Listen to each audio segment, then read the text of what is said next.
श्रोताओं, आज की हमारी कहानी का नाम है खुचर। बाबू कुंदनलाल कचहरी से लौटे तो देखा कि उनकी पत्नी एक कुजरीन से कुछ साग सब्जी ले रही हैं। कुजरीन पालक टके से कहती थी और वह 1.5 पैसे दे रही थी। इस पर कई मिनट तक विवाद होता रहा। आखिर कुजरीन 1.5 ही पैसे पर राजी हो गई। अब तराजू और बाट का प्रश्न छिड़ा।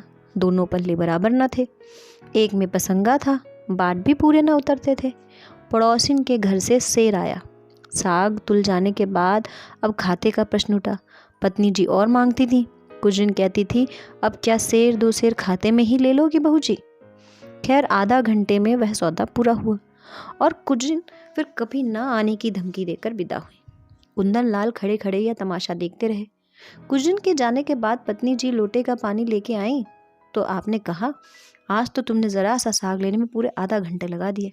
इतनी देर में तो 1005 का सौदा हो जाता। जरा जरा से साग के लिए इतनी ठाई ठाई करने से तुम्हारा सिर नहीं दुखता। रामेश्वरी ने कुछ लज्जित होकर कहा, पैसे मुफ्त में तो नहीं आते।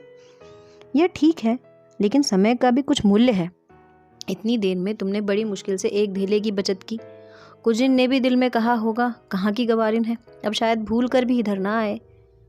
तो फिर मुझसे तो यह नहीं हो सकता कि पैसे की जगह ढेले का सौदा लेकर बैठ जाऊं। इतनी देर में तो तुमने कम से कम 10 पन्ने पढ़े होते। कल मेहरी से घंटों सिर मारा, परसों दूध वाले के साथ घंटों शास्त्रार्थ किया था। जिंदगी क्या इन्हीं बातों में खर्च करने को दी गई है। कुंदनलाल प्राय नित्य ही पत्नी के सदुपदेश देते रहते थे। यह उनका दूसरा विवाह था। रामेश्वरी को आए अभी 2 ही 3 महीने हुए थे। अब तक तो बड़ी ननद जी ऊपर के काम किया करती थी। रामेश्वरी की उनसे ना पटी। उसको मालूम होता था कि यह मेरा सर्वस्व ही लुटाए देती है। आखिर वह चली गई। तब से रामेश्वरी ही घर की स्वामिनी है।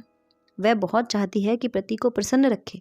उनके इशारों पर चलती है। एक बार जो बात सुन लेती है गांठ बांध लेती है। पर रोज ही तो कोई नई बात हो जाती है और कुंदनलाल को उसे उपदेश देने का अवसर मिल जाता है। एक दिन बिल्ली दूध पी गई। रामेश्वरी दूध गर्म करके लाई और स्वामी के सिरहाने रखकर पान बना रही थी कि बिल्ली ने दूध पर अपना ईश्वर प्रदत्त अधिकार सिद्ध कर दिया। रामेश्वरी यह अपहरण स्वीकार न कर सकी। रूल लेकर बिल्ली के इतने जोर से मारा कि वह 2-3 लुढ़कियां खा गई। कुंदनलाल लेटे लेटे अखबार पढ़ रहे थे। बोले, और जो मर जाती? रामेश्वरी ने ढिठाई के साथ कहा, तो मेरा दूध क्यों पी गई? कुंदनलाल जी बोले, अरे उसे मारने से दूध मिल तो नहीं गया। रामेश्वरी भी क्रोध में आकर बोली, जब कोई नुकसान कर देता है तो उस पर क्रोध आ ही जाता है। नहीं आना चाहिए। पशु के साथ आदमी भी क्यों पशु हो जाए। आदमी और पशु में इसके सिवा और क्या अंतर है। कुंदनलाल कई मिनट तक दया, विवेक और शांति की शिक्षा देते रहे। यहाँ तक कि बेचारी रामेश्वरी मारी ग्लानि के रो पड़ी। इसी भांति एक दिन रामेश्वरी ने एक भिक्षुक को दुत्कार दिया तो बाबू साहब फिर उपदेश देना शुरू किए। बोले, तुमसे ना उठा जाता हो तो मैं दे आऊं। गरीब को यूं दुत्कारना नहीं चाहिए। रामेश्वरी ने त्योरियां चढ़ाते हुए कहा, दिन भर तो तांता लगा रहता है, कोई कहाँ तक दौड़े। सारा देश भिखमंगों से ही भर गया है शायद। कुंदनलाल ने उपेक्षा के भाव से मुस्कुरा कर कहा, उसी देश में तुम भी तो बसती हो। इतने भिखमंगे कहाँ से आ जाते हैं। ये सब काम क्यों नहीं करते? रामेश्वरी बोली।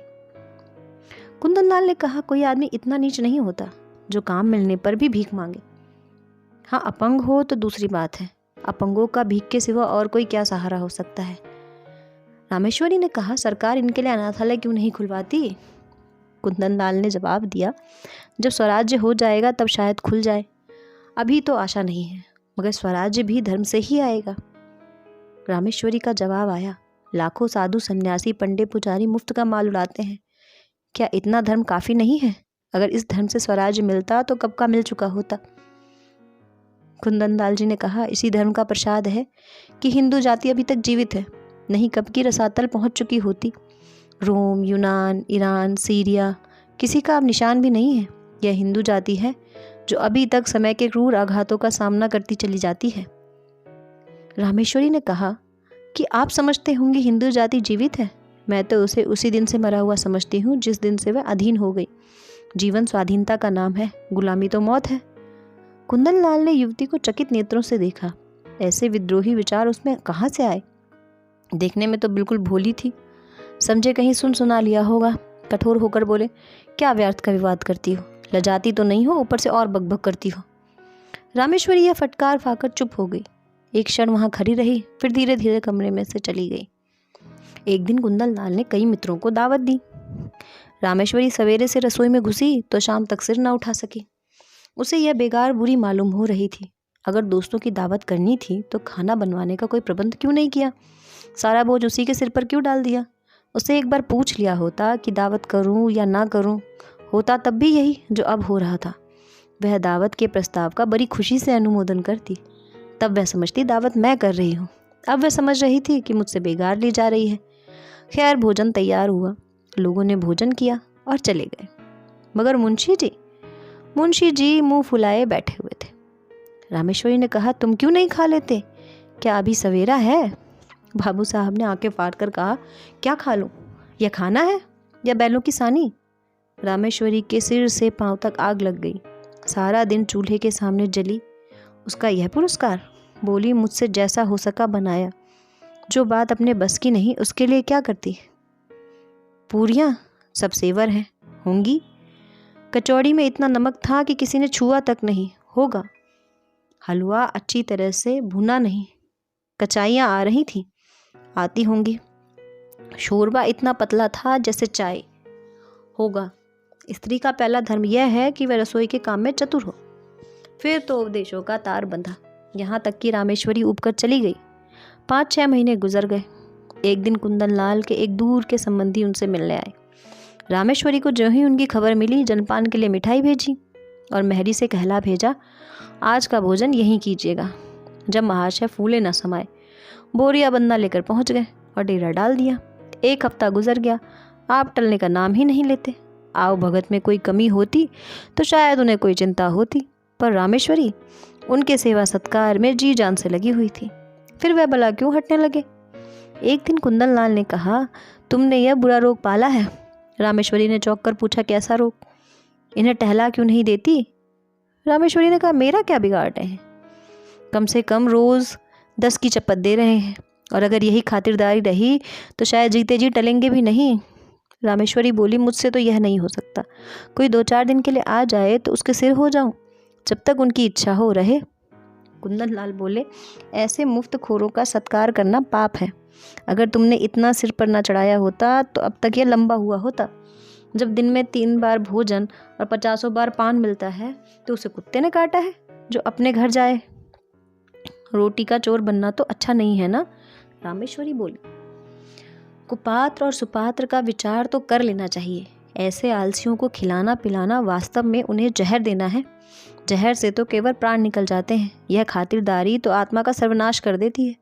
अगर यह हजरत महीने भर भी यहाँ रह गए तो जिंदगी भर के लिए बेकार हो जाएंगे। फिर इनसे कुछ ना होगा और इसका सारा दोष तुम्हारे सिर पर होगा। तर्क का तांता बन गया, प्रमाणों की झड़ी लग गई। रामेश्वरी खिसियाकर चली गई। कुंदन लाल उससे कभी संतुष्ट हो भी सकते थे? उनके उपदेशों की वर्षा कभी बंद हो भी सकती थी? यह प्रश्न उसके मन में बार बार उठने लगा। एक दिन देहात से भैंस का ताज़ा घी आया। इधर महीनों से बाजार का घी खाते खाते नाक में दम हो गया था। रामेश्वरी ने उसे खौलाया, उसमें लौंग डाली और कड़ाह से निकालकर एक मटकी में रख दिया। उसकी सौंधी सौंधी सुगंध से सारा घर महक रहा था। मेहरी चौका बर्तन करने आई तो उसने चाहा कि मटकी चौके से उठाकर छीके या आले पर रख दे, पर संयोग की बात, उसने मटकी उठाई तो वह उसके हाथ से छूटकर गिर पड़ी। सारा घी बह गया। धमाका सुनकर रामेश्वरी भी दौड़ी तो मेहरी खड़ी रो रही थी और मटकी चूर चूर हो गई थी। तड़प कर बोली, मटकी कैसे टूट गई? मैं तेरी तलब से काट लूँगी। राम राम, सारा घी मिट्टी में मिला दिया। तेरी आंखें फूट गई थी क्या? या हाथों में दम नहीं था? इतनी दूर से मंगाया था, इतनी मेहनत से गर्म किया था, मगर एक बूंद भी गले के नीचे न गया। अब खड़ी बिसूर क्या कर रही है? जा अपना काम कर। मेहरी ने आंसू पोंछकर कहा, बहू जी अब तो चूक हो गई। चाहे तलब काटो चाहे जान मारो। मैंने तो सोचा उठाकर आले पर रख दूं तो चौका लगाऊं। क्या जानती थी कि भाग्य में यह लिखा है। ना जाने किसका मुंह देखकर उठी थी। रामेश्वरी ने कहा, मैं कुछ नहीं जानती, सब रुपए तेरी तलब से वसूल कर लूंगी। 1 रुपया जुर्माना ना किया तो कहना। मेहरी बोली, मर जाऊंगी सरकार, कहीं 1 पैसे का ठिकाना नहीं है। रामेश्वरी बोली, मर जा या जी जा, मैं कुछ नहीं जानती। मेहरी ने 1 मिनट तक कुछ सोचा और बोली, अच्छा काट लीजिएगा सरकार, आपसे सब्र नहीं होता तो मैं सब्र कर लूँगी। यही होगा, भूखों मर जाऊँगी, जीकर ही कौन सा सुख भोग रही हूँ कि मरने से डरूँ। समझ लूँगी 1 महीना कोई काम नहीं किया। आदमी से बड़ा बड़ा नुकसान हो जाता है, यह तो घी ही था। रामेश्वरी को एक क्षण में मेहरी पर दया आ गई। बोली, तू भूखों मर जाएगी तो मेरा काम कौन करेगा? मेहरी बोली, काम कराना होगा खिलाइएगा, ना कराना होगा भूखों मारिएगा। आज से आकर आप ही के द्वार पर सोया करूँगी। रामेश्वरी बोली, सच कहती हूँ, आज तुमने बड़ा नुकसान कर डाला। मेहरी बोली, मैं तो आप ही पछता रही हूँ सरकार। रामेश्वरी ने कहा, जा गोबर से चौका लीप दे, मटकी के टुकड़े दूर फेंक दे और बाजार से घी लेती आ। मेहरी ने खुश होकर गोबर चौका से लीपा और मटकी के टुकड़े बटोर ही रही थी कि कुंदन लाल आ गए और हाड़ी टूट कर देखे बोले, ये हाड़ी कैसे टूट गई? रामेश्वरी ने कहा, मेहरी उठाकर ऊपर रख रही थी, उसके हाथ से छूट पड़ी। कुंदन लाल ने चिल्लाकर कहा, तो सब घी बह गया? और क्या कुछ बचा भी रहा है? तुमने मेहरी से कुछ कहा क्यों नहीं? क्या कहती? उसने जानबूझकर तो नहीं गिरा दिया था। और यह नुकसान कौन उठाएगा? हम उठाएंगे, और कौन उठाएगा? अगर मेरे ही हाथ से छूट पड़ती तो क्या हाथ काट लेती? कुंदन लाल ने होठ चबाकर कहा, तुम्हारी तो कोई बात मेरी समझ में नहीं आती। जिसने नुकसान किया उसे वसूल होना चाहिए, यही ईश्वरीय नियम है। आँख की जगह आँख, प्राण के बदले प्राण, यह ईसा मसीह जैसे दयालु पुरुष का कथन है। अगर दंड का विधान संसार से उठ जाए तो यहाँ रहे कौन? सारी पृथ्वी रक्त से लाल हो जाए, हत्यारे दिन दहाड़े लोगों का गला काटने लगे, दंड से ही समाज की मर्यादा कायम है।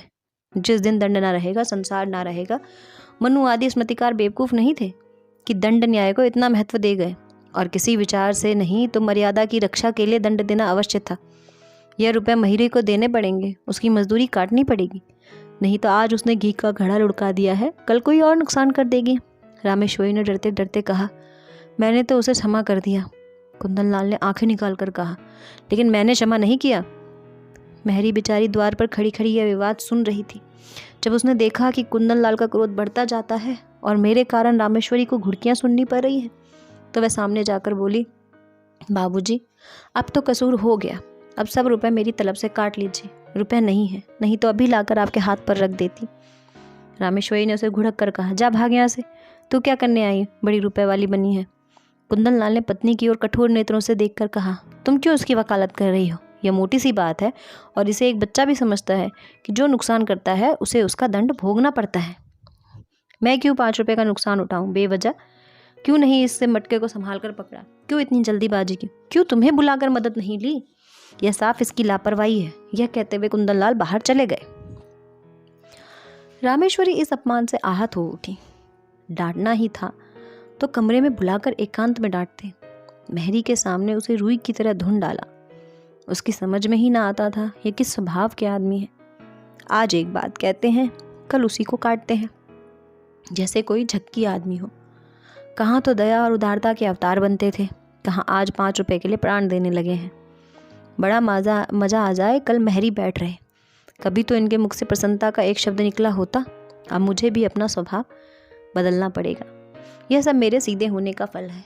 ज्यों ज्यों मैं तरह देती हूँ, अब जामे से बाहर हो जाते हैं। इसका इलाज यही है कि एक कह दे तो 2 सुनाऊं। आखिर कब तक और कहाँ तक सहूं? कोई हद भी है। जब देखो डांट रहे हैं। जिसके मिजाज का कुछ पता ही ना हो उसे कौन खुश रख सकता है। उस दिन जरा सा बिल्ली को मार दिया तो आप दया का उपदेश करने लगे। आज वह दया कहाँ गई? उनको ठीक करने का उपाय तो यही है कि समझ लूँ कोई कुत्ता भूख रहा है। नहीं, ऐसा क्यों करूँ? अपने मन में कोई काम ही ना करूँ, जो कहे वही करूँ। न जाओ भर कम न जाओ भर ज़्यादा। जब इन्हें मेरा कोई काम पसंद ही नहीं आता तो मुझे क्या कुत्ते ने काटा है जो पर बस अपनी टांग अड़ाऊं? बस यही ठीक है। वह रात भर इसी उधेड़ धुन में पड़ी रही। सवेरे कुंदन लाल नदी स्नान करके गए, लौटे तो 9 बज गए। घर में जाकर देखा तो चौका बर्तन ना हुआ था। प्राण सूख गए। पूछा, क्या मेहरी नहीं आई? रामेश्वरी बोली, नहीं। तो फिर जो आपकी आ गया हो। कुंदन लाल बोले, यह तो बड़ी मुसीबत है। हाँ है तो। कुंदन लाल ने कहा कि पड़ोस की मेहरी को क्यों नहीं बुला लिया? रामेश्वरी बोली, किसके हुक्म से बुलाती? अब हुक्म कुल हुआ है तो बुलाए लेती हूँ।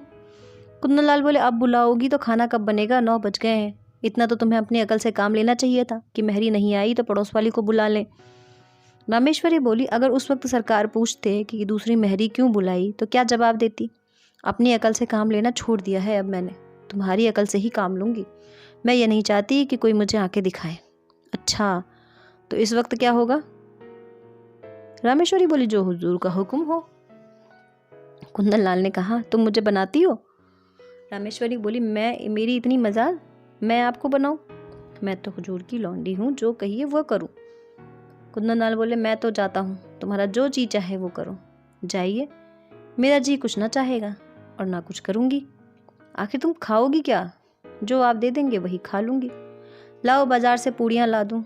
रामेश्वरी रुपया निकाल लाई। कुंदन लाल पूड़ियाँ लाए। इस वक्त का काम चला। दफ्तर गए, लौटे तो देर हो गई थी। आते ही आते पूछा, मेहरी आई? रामेश्वरी बोली, नहीं। तो मैंने तो कहा था पड़ोस वाली को बुला लेना। बुलाया था, वह 5 रुपए मांगती है। तो 1 रुपए ही का तो फर्क था, क्यों नहीं रख लिया? मुझे यह हुक्म ना मिला था। मुझसे जवाब तलब होता कि 1 रुपया ज़्यादा क्यों दे दिया, खर्च की किफ़ायत पर उपदेश दिया जाने लगता तो मैं क्या करती? कुंदन लाल ने कहा, तुम बिल्कुल मूर्ख हो। तो इस वक्त भी भोजन ना बनेगा? रामेश्वरी बोली, मजबूरी है। कुंदन लाल सिर थाम कर चारपाई पर बैठ गए। यह तो नई विपत्ति गले पड़ी। उन्हें पूरियाँ रुचती ना थी, जी में बहुत झुंझुलाए। रामेश्वरी को 2-4 उल्टी सीधी बातें सुनाई, लेकिन उसने मानो सुना ही नहीं। कुछ बस ना चला तो मेहरी की तलाश में निकले। जिसके यहाँ गए मालूम हुआ मेहरी काम करने चली गई। आखिर एक कहार मिला, उसे बुला लाए। कहार ने 2 आने लिए और बर्तन धोकर चलता बना। रामेश्वरी ने कहा, भोजन क्या बनेगा? रोटी तरकारी बना लो, या इसमें भी कुछ आपत्ति है? तरकारी घर में नहीं है। अरे वाह, दिन भर बैठी रही, तरकारी भी लेते न बनी तुमसे। अब इतनी रात गए तरकारी कहाँ मिलेगी? मुझे तरकारी लेने का हुक्म ना मिला था, जो पैसा धेला ज़्यादा देती तो। कुंदन लाल ने विवशता से दांत पीस कर कहा, आखिर तुम चाहती क्या हो? रामेश्वरी ने भी शांत स्वभाव से जवाब दिया, कुछ नहीं, केवल अपमान नहीं चाहती। कुंदन लाल बोले, तुम्हारा अपमान करता कौन है? आप करते हैं। तो मैं घर के मामले में कुछ ना बोलूं? आप ना बोलेंगे तो कौन बोलेगा? मैं तो केवल हुक्म की ताबेदार हूँ। रात रोटी दाल पर कटी। दोनों आदमी लेट गए। रामेश्वरी को तुरंत नींद आ गई। कुंदन लाल बड़ी देर तक करवटें बदलते रहे। अगर रामेश्वरी इस तरह संयोग न करेगी तो एक दिन भी काम नहीं चलेगा। आज ही बड़ी मुश्किल से भोजन मिला, इसकी समझ ही उल्टी है। मैं तो समझाता हूँ और यह समझती है डांट रहा हूँ। मुझसे बिना बोला रहे भी तो नहीं जाता, लेकिन अगर बोलने का यह नतीजा है तो फिर बोलना फिजूल है। नुकसान होगा भला से। यह तो ना होगा कि दफ्तर से आकर बाजार भागूं। मेहरी से रुपए वसूल करने की बात तो इसे बुरी लगी, और थी भी बेजा। रुपए तो ना मिले, उल्टा मेहरी ने काम छोड़ दिया। रामेश्वरी को जगाकर बोले, कितना सोती हो तुम? रामेश्वरी ने कहा, मजूरों को नींद अच्छी आती है। कुंदन लाल बोले, चिढ़ाओ मत, मेहरी से रुपए ना वसूल करना। रामेश्वरी बोली, हाँ, वह तो लिए खड़ी है शायद। कुंदन लाल ने कहा, उसे मालूम हो जाएगा तो काम करने आ जाएगी। अच्छी बात है, कहला भेजूंगी। आज से कान पकड़ता हूँ, तुम्हारे बीच में ना बोलूँगा। और जो मैं घर लुटा दूँ तो? लुटा दो, चाहे मिटा दो, मगर रूठो मत। अगर तुम किसी बात में मेरी सलाह पूछोगी तो दे दूंगा, वरना मुंह न खोलूँगा। रामेश्वरी बोली, मैं अपमान नहीं सह सकती। कुंदन लाल बोले, इस भूल को क्षमा करो। रामेश्वरी बोली, सच्चे दिल से कहते हो ना? कुंदन लाल बोले, हाँ हाँ, सच्चे दिल से कह रहा हूँ।